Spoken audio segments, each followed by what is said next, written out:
Good evening. The House of Representatives Quad Committee continues its investigation on the alleged extrajudicial killings committed during the administration of former President Rodrigo Duterte. One of the invited resource persons for today's investigation is former Senator Laila de Lima. To give us updates on what transpired during the Quad Committee hearing, joining us live is our House reporter Gab Lalo. Gab? Yes, Neil. Former Senator Laila de Lima shared information gathered when the Commission on Human Rights, under her leadership, investigated the killings in Davao City in 2009. Former President Rodrigo Duterte was the Davao City mayor during that time. According to the leader, there was a reward system in Davao City. Those involved in killing drug suspects were given 15,000 pesos, 5,000 of which goes to a handler, while the remaining 10,000 pesos was given to an assassin. She said hitmen were usually rebel attorneys and active duty police officers. She also said this is a Davao template that retired police colonel Royina Garma was talking about when she testified about the drug war. Garma asked her to find a police who could implement a drug war on a national scale while replicating the Davao model.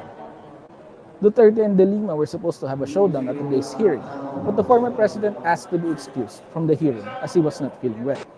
Meanwhile, Police Colonel Jovi Espino recanted all her accusations against De Lima in the Senate hearings in 2016. Espino also confirmed that he and alleged drug lord Kerwin Espinosa were asked to discuss their testimonies so that these would be similar. In 2016, Espino claimed that De Lima supposedly received 8 million from Guerang later mayor Rolando Espinosa Sr. Espino also alleged that the slain mayor and his family met with De Lima and even talked to Kerwin for more than 20 minutes at Birmingham, Pogo City. In 2022, Kerwin withdrew his testimony against De Lima. He said statements made against her were just born out of pressure. Then at the previous hearing of the Quad Committee, Kerwin claimed that it was former PNP chief and now Senator Dela Rosa who ordered him to implicate De Lima in the drug. Back to you, Neil. Gab, I have some questions. I see na ikaw ay currently ongoing pa dyan sa may House of Representatives, yung Quad Committee hearing. Tama ba? Yung naririnig natin sa background? Yes, okay, so medyo laksan na lang natin yung bosses natin. No? I have a few questions.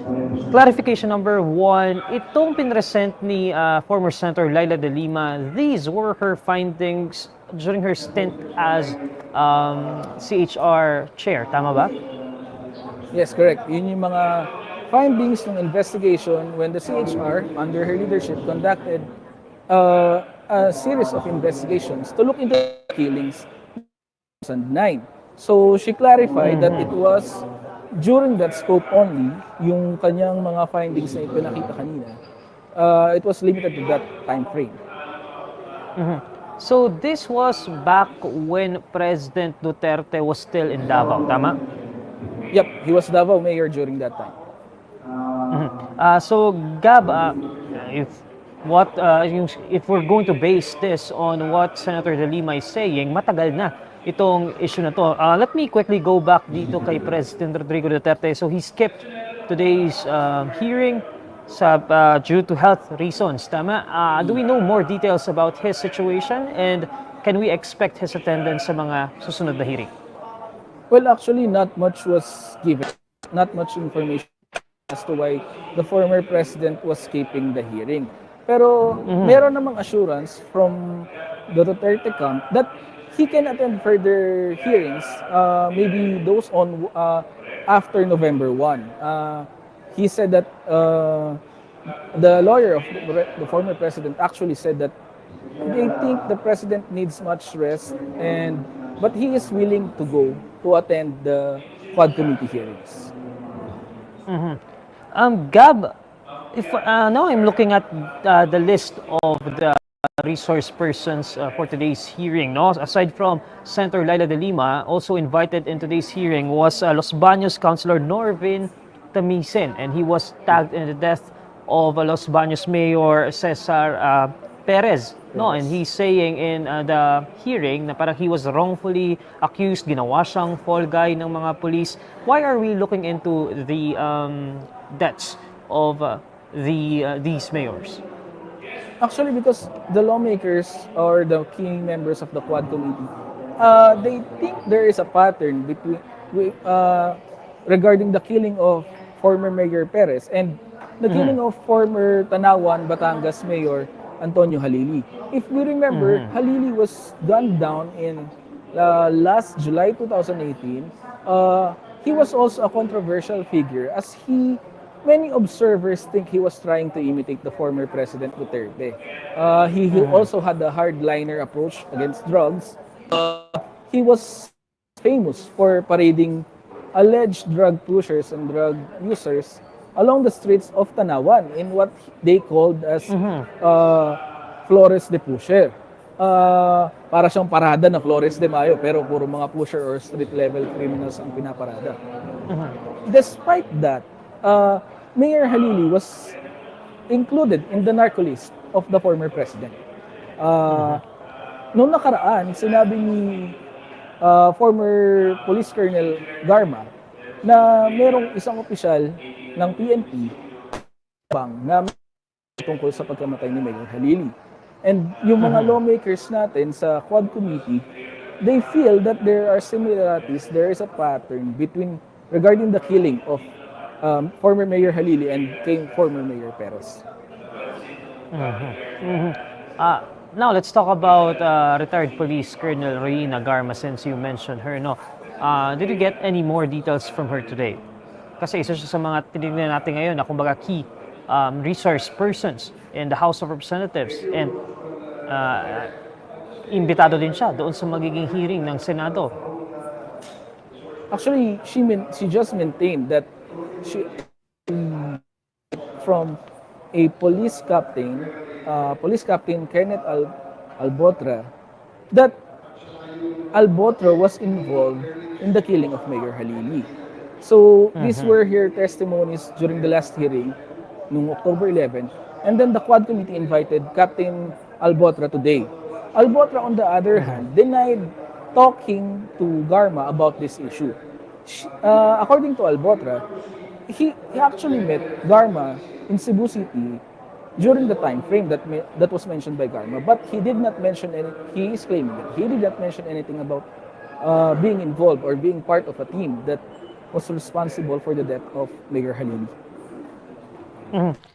Gab, let's look at the end goal here of the House Quad Committee. Ano yung tinitingnan nila as the ending for all of these investigations? Are they looking at maybe perhaps filing bills na pwedeng ipasa? Are they looking at recommendation ng filing of charges against certain individuals? What's the end goal here? Well, nakapag-file na sila ng dalawang bill. The first one is seeking to ban Pogos, analyzing or ni incumbent President Ferdinand Marcos na matigil na yung Pogo within the year. Yung another bill na na-file nila is yung a bill seeking to classify extrajudicial killings as heinous crimes. Palagi namang sinasabi ni Congressman Barbers, yung lead presiding officer ng Quad Committee, na ang end goal talaga is magpasa o mag-amyenda ng batas since it is an investigation in aid of legislation. As for the committee reports, mukhang matagal pa bago makapag-release ng committee reports, pero nangako naman si Congressman Barbers na they will release a partial committee report so that the Department of Justice can file cases pero in relation to the Pogo hearing. Tandaan natin, mahigit sa tatlong topic ang iniimbestigahan ng Quadcom. Una, yung tungkol sa Pogo, illegal activities within Pogos, yung illegal drug trade, at yung extrajudicial killings during the past administration's drug war. So, yung magkakaroon pa lang ng partial committee report, according to Congressman Barbers, yung Pogo, illegal activities within Pogos. As for the two issues, mukhang medyo matagal. Hindi pa sila tapos sa kanilang investigation. I know hindi pa tapos yung investigation, no? Pero may nabanggit na bang mga pangalan ang mga mambabatas natin dyan sa House of Representatives na possible ma-include doon sa recommendation nila should they file a recommendation ng charges against certain individuals? Regarding sa EJK at sa illegal drug trade, sa EJK wala pang nababanggit na pangalan kasi ongoing pa investigasyon. Pero doon sa illegal drug trade, Actually, ito yung pinagugutan ng Quadcom hearings yung 3.6 billion shabu na na-confiscate sa Mexico, Pampanga. Yung Aha. yung mga ngayon, yung mga Chinese nationals na allegedly nagkamkam ng lupa doon using fake Filipino identities, sinabit na ng Quad Committee yung mga dokumento sa Office of the Solicitor General para ma-process na at masampahan ng kaso. Kahapon, sabi ni Congressman Barbers at nila Congressman Dan Fernandez, ang goal talaga ng pagbibigay ng dokumento sa OSG ay para ma-freeze yung mga asset ng mga Chinese nationals na ito. Dahil meron na raw nangyari na naibenta sa Pilipino yung lupa na involved doon sa investigation. Gab, final question would be, why are we only investigating this now? Because the stories we're hearing from the investigation being conducted by the Quad Committee, they're not new. Yes. I mean, the presentation made by Senator Laila de Lima was back in 2009. Yung mga stories ng mga pamilya ng mga biktima ng drug war, narinig na rin natin yan years ago. And itong basically nga, parang nire-reiterate nga lang itong mga revelations ngayon dyan sa may House of Representatives. So why are we only investigating this now? We could have avoided the thousands of deaths if maaga natin ito na-imbestigahan. Previously, sinabi ni Congressman Benny Abante is part of the Quadcom, na sinasabi niya na ngayon lang kasi siya naging chairperson ng Committee on Human Rights. Sinasabi niya rin na ngayon lang din naman nagdesisyon ng majority, ngayon lang na 19th Congress, na pakinggan yung mga hinaing ng mga ilang kongresista natin. Merong mga privilege speech yung mga members ng Makabayan Lak, si Congresswoman Castro at si Congressman Raul Manuel. Ngayon lang daw kasi pinakinggan ng majority yung mga ganitong at mga privilege speech. Kaya ngayon lang nagkaroon ng investigasyon. Si Congressman Barbers naman, lagi niya pinapaalala sa mga tao na yung investigation na nagsimula noong 2023. Nagsimula nga ito doon nga sa warehouse sa Mexico, Pampanga, kung saan nakita yung 3.6 billion na shabu. Kasabay ng investigasyon ng kanyang committee, yung Committee on Dangerous Drugs, meron na rin ibang mga investigasyon tungkol sa pag-aabuso ng mga pulis. Mga aligasyon na involved sila sa EJ case. Ang ibang mga committee, katulad ng Committee on Public Order and Safety ni Congressman Dan Fernandez, at yun nga, yung Committee on Human Rights ni Congressman Benny Abante. Ang naging pasya kasi ng mga kongresista, mga leaders dito sa House, parang merong pagkakaugnay-ugnay itong mga issue na ito. At imbes na talakayin ng hiwa-hiwalay, kasi ang nangyayari, paminsan may resource person na kailangan yung isang komite, na kailangan din yung isang komite. So ang naging desisyon nila, samahin na lang, sabay-sabay i-discuss, sabay-sabay talakayin yung mga usapay na ito, para rin masiguro na komprehensibo yung magiging resulta, yung magiging committee report. Gab, by the end of all of these hearings, yung mga pamilya ng drug war victims, they will still be left without their loved ones. So, ano ang kanilang tawag dyan sa investigasyon na nangyayari sa House? What is their call? What is the atmosphere like over there at the House of Representatives? Actually, bago ko sagutin yan, isa yan sa mga naging punto ni Congressman Abante nung kinakausap niya sa hearing si former Police Colonel Royina Garma na kasi nag-alala si Colonel Garma regarding sa kanyang anak na maiiwan niya dahil na-site for sa House. Ang sinasabi ni Congressman Abante noon, nag-aalala ka para sa anak mo pero buhay pa yung anak mo. Yung ibang mga anak ng mga relatives ng drug war victims, wala na, hindi na maibabalik yung buhay nila. Bagamat of course, malungkot sila. Mukha sila ng pag-asa. Lalo na kanina, nung kinausap sila ni former Senator Laila de Lima. At dahil nangaho rin naman si former Senator de Lima, natutulungan niya yung mga biktima.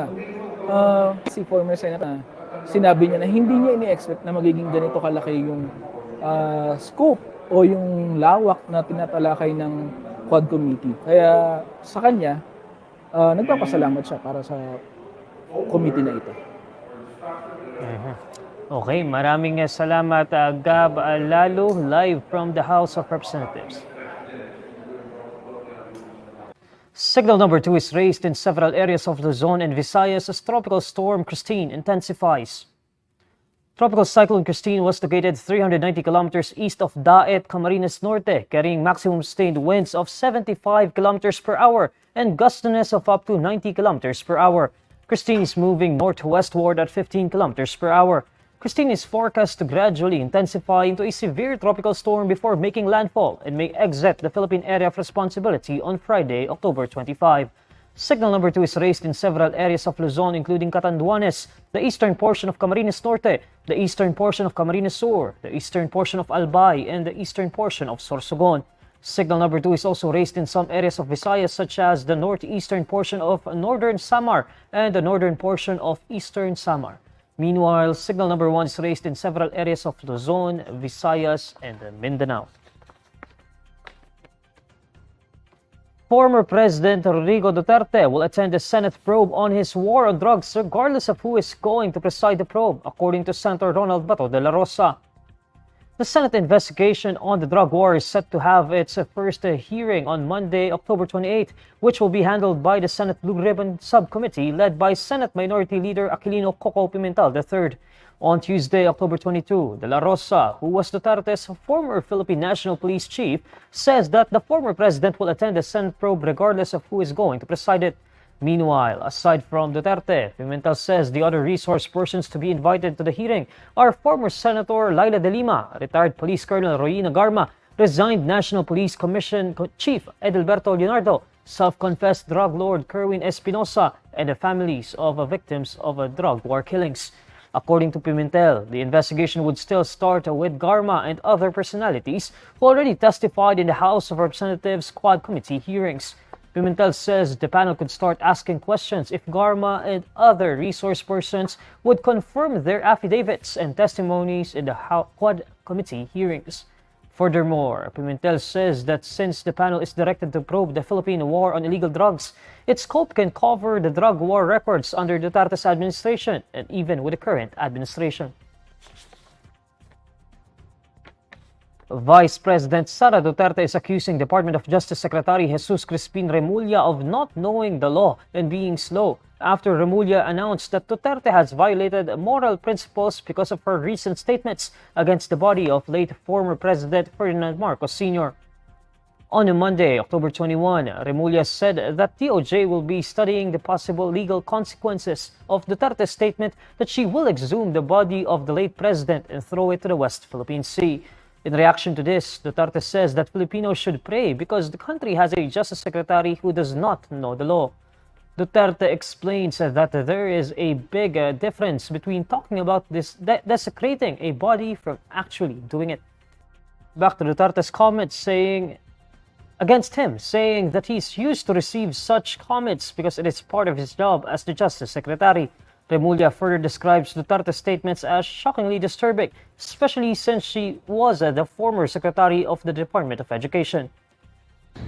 The most important point about this is probably how shockingly disturbing such statements coming from somebody who has held the position of Secretary of Education. And how can we entrust our youth to such a person who can utter such words and reflect such thoughts that are against human decency. Remulla previously said that Duterte violated moral principles, warranting a study to explore its legal aspects. While Remulla did not specify what law Duterte allegedly violated or for threatening to exhume Marcos Sr.'s body, the Justice Secretary said that Duterte may have violated the revised penal code. Vice President Sara Duterte is accepting calls for her to undergo a mental health examination, but only if 2025 election candidates will take drug tests. In an interview on Tuesday, October 22, Duterte says that she has no problem with taking a psychological test, adding that she is even willing to take a drug test as long as congressional vets, especially those who are calling her unstable, will go through the same test as soon as possible. The Vice President also asks for the assistance of the Philippine Medical Association to set the guidelines for mental health and drug examinations. Duterte points out that the tests should be conducted by an independent third party through hair follicle testing. Duterte received criticisms from different lawmakers after her press conference last October 18, wherein she spoke of her recent tirades against President Bongbong Marcos' administration. Duterte also said she previously told Senator Amy Marcos that she would exhume the remains of late former President Ferdinand Marcos Sr. from the libingan ng mga bayani and throw it to the West Philippine Sea if the attacks against her continue. Senior Deputy Majority Leader and Ilocos Norte 1st District Representative Sandro Marcos breaks his silence over Vice President Sara Duterte's tirades against his family, saying she crossed the line with her, quote, bizarre temper tantrum towards the dead. In a statement on Tuesday, October 22, the lawmaker says he has been quiet about the issue out of his respect for the Vice President of the country. However, Sandro says that he cannot stay silent anymore after Duterte threatened to exhume the body of late former President Ferdinand Marcos Sr. and when Duterte also said that she has thought of cutting off the head of President Bongbong Marcos. Sandro adds that the bizarre temper tantrum of the Vice President has been condemned by a nation that was horrified from her display of insensitivity towards the dead and cruelty to the living. According to Sandro, the President did not say anything against the Vice President that can be construed as even a mild rebuke against Duterte's tirades. He says that the President even advised him to withhold disappointment and to refrain from making a statement about the issue. The lawmaker further says that while going ballistic might have been the self-therapy that Duterte prescribed for herself, the public should be reminded not to take their mental health for granted. At the end of his statement, Sandro says he still wishes the Vice President well, adding that he hopes Duterte may find peace of mind and mental clarity. During a press conference last October 18, the Vice President said she previously warned Senator Amy Marcos that she will exhume the remains of Marcos Sr. and throw it to the West Philippine Sea if the attacks against her continue. In the same press conference, Duterte also said that she once daydreamed of cutting off the head of President Marcos after an incident with the President. The Pasig City Regional Trial Court Branch 159 grants the Senate panel on women's request for detained televangelist Apollo Quiboloy to attend the Chamber's public hearing on Wednesday, October 23.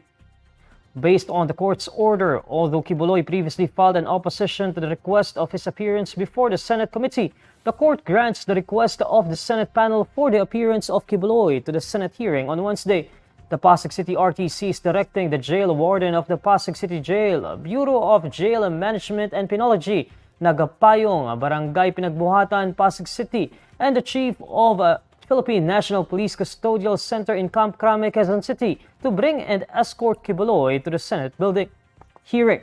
The court also allows Quiboloy's alleged cohorts, Jacqueline Wong Roy, Crescente Chavez Canada alias Enteng, Ingrid Chavez Canada, Pauline Chavez Canada, and Sylvia Semanes to attend the hearing. The Pasig RTC is also directing the warden of Pasig City Jail to implement the utmost security measures to ensure the safety of all the accused.